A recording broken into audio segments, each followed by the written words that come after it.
Right, let's talk about something incredibly depressing but also incredibly important. The U.S. national debt. As of today, July 28, 2025, that number is hovering around a genuinely pants-wettingly terrifying $36 trillion. That's a 3 and a 6, followed by 12, yes, 12 zeros. Think of it this way, if you tried to count to 1 trillion, one number per second, it would take you over 31,000 years. It's a number so large it basically loses all meaning, like the calorie count on a Cheesecake Factory menu, or the number of Fast and Furious movies. In the simplest terms, the national debt is the total amount of money the U.S. federal government has borrowed to cover its expenses. Every year the government spends more than it collects in taxes, it runs a budget deficit. To cover that shortfall, it has to borrow money, much like you might use a credit card when your paycheck doesn't quite stretch to cover both rent and your crippling Funko Pop addiction. To give you a sense of the scale here, let's try to visualize $36 trillion.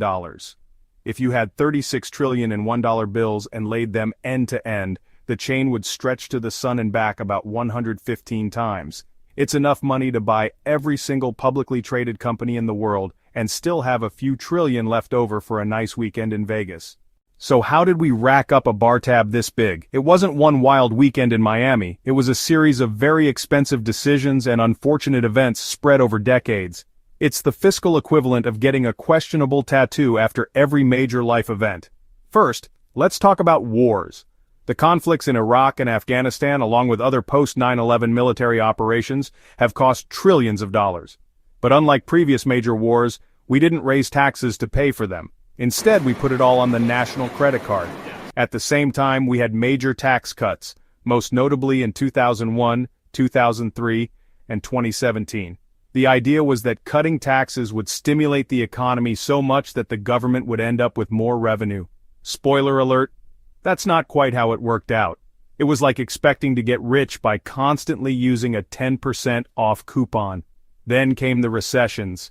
The 2008 financial crisis was a massive blow. The government had to spend hundreds of billions on bailouts to keep the entire banking system from imploding, and tax revenues plummeted as millions of people lost their jobs. Then, just as we were catching our breath, the COVID-19 pandemic hit.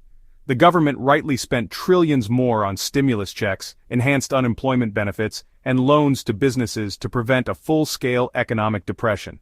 Here's where things get truly diabolical. When you have a massive debt, you have to pay interest on it. And when your debt is $36 trillion, the interest payments alone become a massive expense. It's like being in credit card debt where your minimum payment is so high that you can barely afford to buy groceries.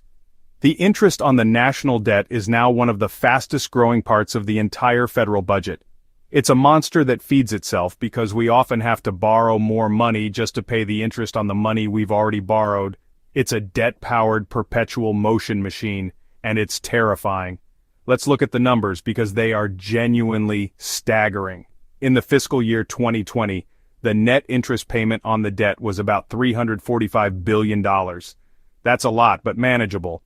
Fast forward to fiscal year 2024 and that figure exploded to an estimated $870 billion. Yes, you read that right. The government's interest payment is now larger than its entire budget for the Department of Defense. This creates what economists call a doom loop. The more the debt grows, the more we have to pay in interest. The more we pay in interest, the less money we have for everything else, which forces us to borrow more. The real danger here is that these massive interest payments crowd out everything else. Every dollar spent on interest is a dollar that can't be spent on fixing roads, funding cancer research, hiring teachers, or preparing for the next pandemic. So, is there a magic number where the debt becomes too much? There isn't a precise one, but economists have a key metric they watch like a hawk: the debt-to-GDP ratio. This compares the size of a country's national debt to the size of its entire economy. Think of it as comparing your personal debt to your annual income. It's basically a measure of a country's ability to handle its debt load. Right now, the U.S. debt-to-GDP ratio is around 125%. This means our national debt is significantly larger than everything our economy produces in an entire year. For context, at the end of World War II, our ratio peaked at about 106%. We are now in uncharted territory for peacetime. This is where we can learn from the painful experiences of other countries. Remember the Greek debt crisis around 2010? Their debt-to-GDP ratio soared and investors suddenly lost faith in the Greek government's ability to pay its bills. They started demanding much higher interest rates to lend money, which made Greece's debt problem even worse. The result was a brutal economic collapse, crippling austerity measures, massive unemployment, and social unrest. Now the US is not Greece. The US dollar is the world's reserve currency, which gives us a massive advantage. Investors around the globe need to hold dollars, so there's always a demand for our debt. But this exorbitant privilege isn't a divine right. It depends on the world's continued faith in America's political and economic stability. If our political dysfunction and ever-climbing debt cause that faith to erode, investors might start demanding higher interest rates to compensate for the perceived risk. Okay, so a bunch of big scary numbers. Why should this matter to you, a normal person just trying to figure out if you can afford both guacamole and a Netflix subscription this month? The answer is that a massive national debt has very real consequences for your daily life. First, it can make borrowing money more expensive for everyone. When the government borrows trillions of dollars, it competes with you and with businesses for a limited pool of savings. This increased demand for loans can drive up interest rates on everything: mortgages, car loans, student loans, and credit cards. Your dream of buying a house could get a lot more expensive.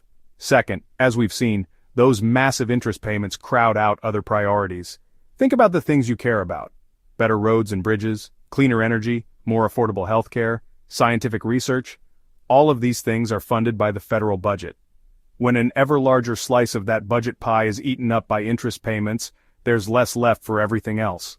This leads to painful choices. Either we cut programs that people rely on, or we raise taxes significantly, or we just keep borrowing and make the problem even worse for the next generation. It's a fiscal straitjacket that limits our ability to solve problems. Furthermore, a country drowning in debt is less resilient. It has fewer resources to respond to the next crisis, whether it's another pandemic, a natural disaster, or a major geopolitical conflict. Think of it like a household with no emergency savings. So, what's the solution? There are no easy or popular answers, which is why politicians love to ignore this problem. Broadly, the solutions involve some combination of cutting spending, raising taxes, and enacting policies that spur strong economic growth. Every option comes with painful trade-offs and fierce political opposition, but kicking the can down the road is no longer a viable strategy. The problem is serious, and the math is unforgiving. While there is still time for our leaders to make the tough, responsible choices needed to change course, that window of opportunity is closing. And if they don't act, the consequences will eventually land squarely on all of us. What do you think? Let me know in the comments. And don't forget to subscribe to the channel.